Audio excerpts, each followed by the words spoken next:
Okay, we're going to go ahead and get started. I know everybody's still kind of settling in from lunch. Again, my name is Stephanie Scott, and I work with the Chickasaw Cultural Center. And I also, along with Lori Robbins, I do storytelling. And I'm just going to share a couple of stories with you today. Since I have some older kiddos, I'll try not to do any little bitty ones, like little traditional kiddie stories, but I know they're all just as fun. One of the first stories I want to share is this. It's a really popular one. I always get requests for it. And it is part of the stories that have been passed down. Many different Native tribes have stories that are similar to each other. So if you've heard it from another tribe, you'll kind of notice that it's similar with the theme, and it may be different characters that are in the stories. So the first one I'm going to share with you, it talks about how we believe that the Creator made everything that we are on Mother Earth, all the trees, the birds, insects, humans, how we all came to be. And they also said a long time ago that the animals were the smartest. They were our elders, as I said, to teach everyone else lessons and on how to be able to thrive on our Mother Earth, as it's called. Now, usually each animal had a family, and we considered them as clans. So you know how you guys have your last name. You're known with your family by your last name. So that's kind of how it is with clans. You're identified with your clan name. And so this is how they identified their families or clans. And so each of the clans also took part on how to survive, as they made it through the creation that God, or Ababanili, which means in Chickasaw, he who lives above the clouds. And I'm going to share that one with you first. Long ago, when the earth was brand new, there was no sun, no moon, not even any stars. And when something tried to come and eat you, you would have to catch it first. And so they never knew what anything was, how it's supposed to be. So everything was often eaten raw, whether it be a creature or whether it would be a plant such as corn. All of these things were eaten raw because they had no clue how to prepare them. Now, each clan or family lived together. And if you can picture, everyone would come into this one area and have council. Each leader would come and discuss how they were going to maintain their families for survival. And they were identified in each of these groups of families. There was the animal people. And the animal people, their leader or elder was Grandfather Bear. He was the one, and basically he was also the elder of all the different clans as well. So whatever he chose and decided, that was what was going to be the rule for the day. He made the final decisions. Then following the animal clan or animal people, there was the bird people. Then there was the insect people. And then finally, the lowest of the low, the dumbest of the dumb. I bet you can't guess who that clan was. All of the animals and all the creatures knew them as the two-legged people or the human beings. So they were always looked down upon. All the other animals would basically call them names because they knew they were so naive about how things were to be. So they would often push them in the back or always had them to the side, and they were always last to be chosen of any responsibility. Now, remember, this is total darkness. You couldn't see even the hand in front of your face. So they would often come together and they would huddle together to keep warm because it was often cold all the time. And so one of the so-called endless darkness times, someone in the darkness spoke out and said, I have heard a rumor. There's these people in the East that have this thing that they call fire. Now, no one knew what fire was. No one had any idea what this fire was, but the voice said, I have heard that this fire is supposed to keep you warm We wouldn't have to huddle next to each other. And then it's supposed to have this thing which you call light, and we could see each other.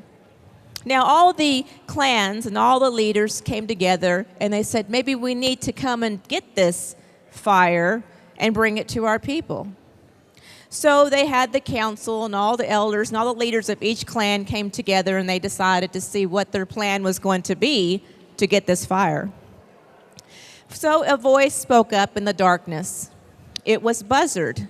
Now, Buzzard represented the bird people, and it was said long time ago he was one of the most beautiful birds of his family, even far more beautiful than the eagle himself. He had the most beautiful head feathers you ever saw, and his wingspan was so long, he often put to shame all the other flying creatures. He told Grandfather Bear, I will go to the east and bring this flame back to our people, or this fire will come and help us, and we will be able to survive and be stronger together. So Grandfather Bear said, well, you go to the east and see if you can bring back this fire that we desperately need. So Buzzard went the direction that he thought it had to be, and he flew off into the sky. Now, as he flew continuously, he kind of started seeing this glow off in the distance. Didn't know what to expect. So that had to be that fire he talked about. So he went off to the east and got closer.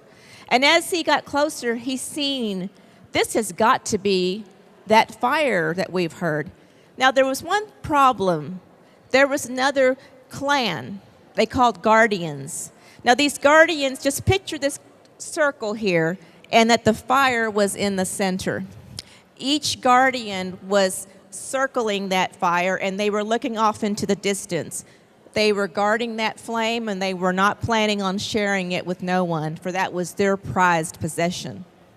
So Buzzard flew and got closer, and of course he seen the guardians looking up at him, and they started shooting their bows and arrows at him, trying to get him down, because they didn't want him to try to steal any of their precious fire.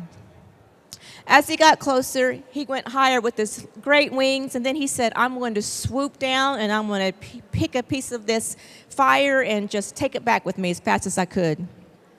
So with his wings, he flew down, and with the tip, he reached and snatched a burning ember at the tip of his wing. And then he took flight. Now, as he flew higher and higher, our brother the wind kind of came in contact with that little ember. At the same time, he said, where am I going to carry this? Because he could feel this strange stinging sensation in his wing. He didn't know what fire did. And what does fire usually do? It burns, right? Well, he decided he was going to tuck that flame in his head feathers. And that's where he said he will keep it and protect it as he went back to his people. So he flew even higher. The next thing you know, his head began to sting.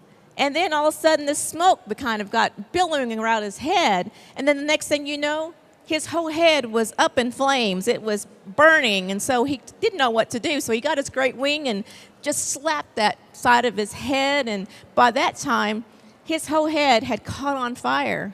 And it turned red and blistered looking. And he dropped that burning ember to the ground. He flew back to his people. And of course, everyone in the darkness was expecting some kind of a sign of Buzzard bringing this fire back. They just could hear him in the distance as he flew closer, moaning in pain. Poor Buzzard. His head was red and blistered looking, and that's why today all of his grandchildren still have those red, blistered looking heads today. So at that time, he gave up, and he thought, I am never going to take that job or ever any other job again. He said, I will decide to go and scrounge for food on the ground.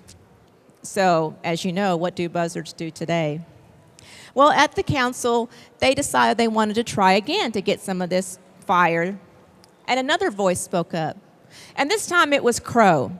Crow did not like the fact that Buzzard made his people look bad, so he had to redeem their name. So he said, I will go. I am the bravest of the brave, and I will fly off to the east and bring this fire back to our people. Now, it was said that Crow was solid white. He was one of the most beautiful birds you ever saw as well. And he had the most beautiful singing voice you would ever heard. And he would fly in the sky and he would sing, la, la, la, la. Well, at that time, he flew off to the east. And remembering what Buzzard had told him and what to expect, he kind of had an idea where to go. And again, he saw the fire and the glow, and he saw the guardians circling, looking up in the sky, expecting someone to come from the air. Well, he wanted to make the best impression that he possibly could, so he flew above over the circle of the flame, and he kept looking. He wanted to get the most perfect piece of ember that he could. So as he circled round and around over this fire, the smoke rose continuously from that burning pile of wood. Then, Crow didn't understand what smoke was, but he kept flying amongst it. And the next thing you know, he started coughing. And then his beautiful white feathers, they turned solid black. He had figured out that there was no way that he could breathe, and the only thing that would come out of his voice was, caw, caw. Poor Crow. To this day, all of his grandchildren still are solid black, and they have the worst singing voices you've ever heard. So that was from the bird people that didn't succeed on getting the fire. So by that time, everyone was pretty much giving up. They figured that it probably wasn't meant for them to have this gift. So Grandfather Bear just told all the clans we are going to have to continue doing what we do in the darkness. But then another voice spoke up. Now, this voice was quite small, and it was a part of the insect people. Now, the thing with the insect people is they were often, people wanted to protect them all the time because they were little, and they never would consider, having them to do any kind of specific responsibility because of their size. So sometimes when someone asked from the insect people if they could do something, they would say, no, you're too small, we can't, we'll get someone else to do that. Well, it was Grandmother Spider. She said, let me go. I can get the fire if you will let me. And of course, everybody would they went over and they would just pat her and say, oh, that's fine, you're too little to do that. We'll figure out something else. And she goes, no, let me have a chance. So Grandfather Bear decided, okay, what could we lose? We'll try and we'll give you a chance to get the fire. So she had spun a web and crept to the nearest watering hole, and she scooped up pieces of clay with her little legs. And she made a pot. And in this pot, she made a little lid with a notch on the side. She put that pot on her back, and she spun a web all the way to the east. Well, the guardians didn't even suspect her because they were too busy looking up into the sky, expecting another flying creature to come about and steal the flame. So she was easily able to creep right to the fire, and she picked up the most tiniest piece of burning ember. She took the pot off of her back, put the little ember in the pot and covered it, and spun her web back home. At the same time as she was doing this, she was so small and quiet, the guardians had no clue that she'd even came and stole a piece of that fire. Well, eventually as she went, all of the preachers were still waiting in the darkness, and they were hoping that she would succeed, but they weren't quite sure. And then off in the distance, the little voice says, I'm back.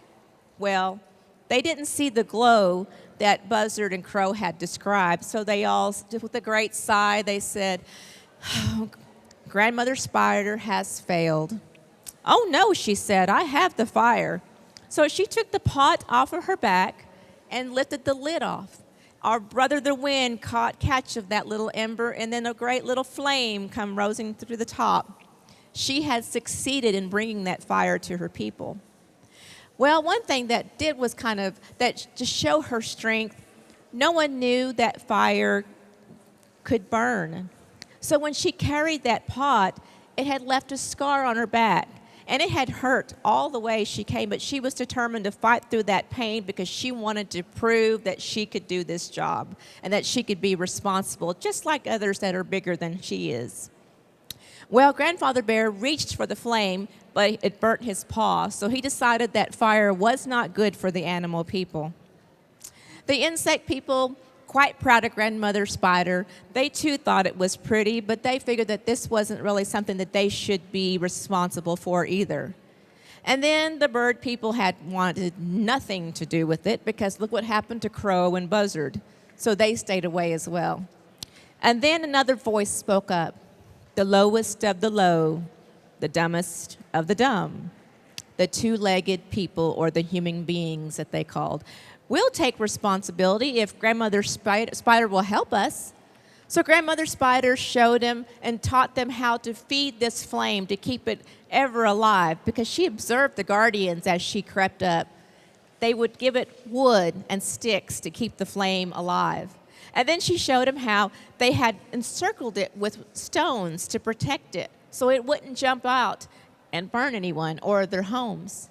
And then she even said, I will teach you how to make the pot that I made so we can maybe put our food in this pot, put it over the fire, and cook. I seen the guardians do that while I was there, so we won't have to eat any of our food raw anymore.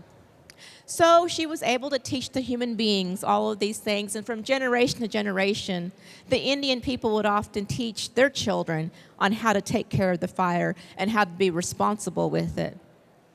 To this day, all of them, the Indian people will acknowledge Grandmother Spider by bringing this light, this warmth, this great flame to our people, by putting that design of her on their jewelry, on their pottery, on their homes. And I'm sure you probably have seen the design that I'm talking about. It has 2 legs up, 2 legs down, with a figure 8 on its back, representing the fire symbol. And that is what they tell us that the old ones say and share, that that's how Grandmother Spider stole a fire. But one of the things that is always a good moral to that story is it doesn't matter what size you are. The little ones are just as important, or not even, they may be even way more important than us big people. So remember that with your little ones. Don't ever leave them out. Give them a chance to be able to show you that they can be just as responsible or just as important as us big people. The end.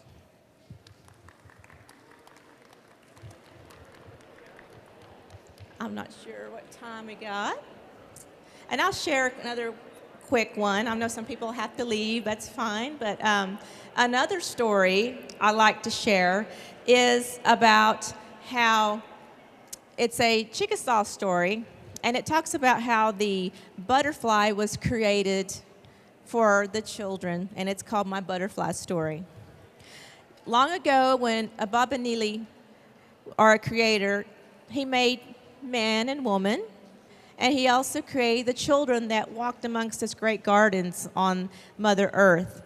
And he would often look down at them, and he would enjoy watching them play and scurry around in his great forest and play in the flowers. And he would just watch them day to day with great pride. But one thing that would break his heart was that he knew these same children would grow up. And in other words, they would age and eventually pass away. And that would break his heart because he knew they were mortal and that they would have just a short time to enjoy his creation. So he knew how fragile these creations were, so he wanted to give them a gift. So he decided, I'm going to give them the most beautiful gift that you ever saw, but I just don't know what would be perfect for them. So as he walked in his gardens and looked upon all of the creations, he looked at the trees, he looked at the sky, he looked at the flowers, and he decided, I think I've got an idea. So he used to carry his medicine bag, which he tied along his waist, and he would go and pick pieces of each color from his creations, and he would put it in his little bag. He picked green from the trees. He picked blue from the sky. He picked all the beautiful colors from the flowers, and he tucked them all in his medicine bag and strolled. Finally, when he thought he picked every possible color on the earth, he took his medicine bag and he held it and said, I have the most perfect gift. I'm going to combine all of these wonderful things into one. So after he looked at his bag, he opened it up, and out come out these most beautiful colors you ever saw. It was the butterfly. The butterfly had gentle wings, and they flew around him, and he thought this would be beautiful, that they could go and play in the gardens with the children. And then he said, I'm going to give them also the most beautiful voice so they can sing for my children as they play. So he told the butterflies, from this point on, I want you to sing the most beautiful songs. As the children come to you, sing and fly around so they can play and enjoy your beauty. So the butterflies obliged and said, we will. Well, for one thing, as he let him go off into the garden, he forgot about one particular creation. It was the birds, the bird people. They too could sing. And so the eldest of all the birds came to the Creator and said, Creator, why did you give them our gift? Aren't our songs important to you?